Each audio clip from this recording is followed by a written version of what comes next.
Because there are a few people who think that they're number one, but they're not really number one.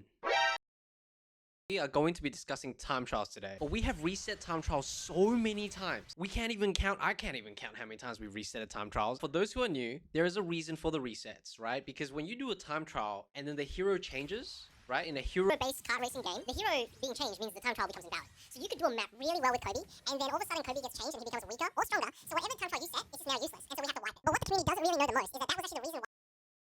And I kind of want to draw this out for you, but basically, if a player has a character that has replay with certain stats, right, like the ultimate charge, the balance of the steering, everything, and those stats change, that input that comes in from.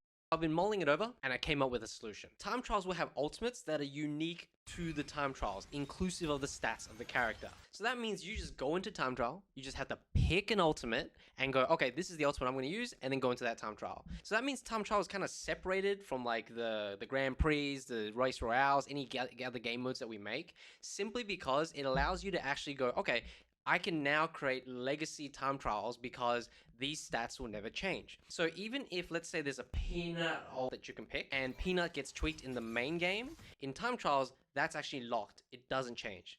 And because of that, now we lock the data for the ultimate. And if we have locked data for the ultimate, you can now create replays. And if we have locked data for the ultimate, you can now create replays. And what is really awesome about this is it allows us to actually create a proper structure to determine the global number one, right?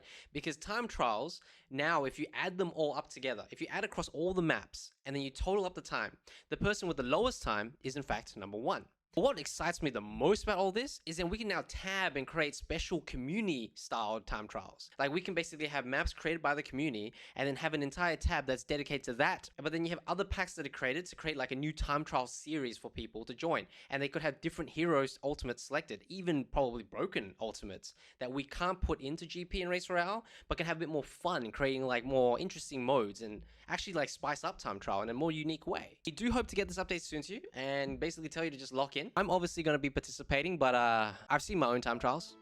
And honestly, I was thinking about ending this video and showing you like my time trials. But I'll be honest with you, there's a lot of pain there. I'll see you on the track.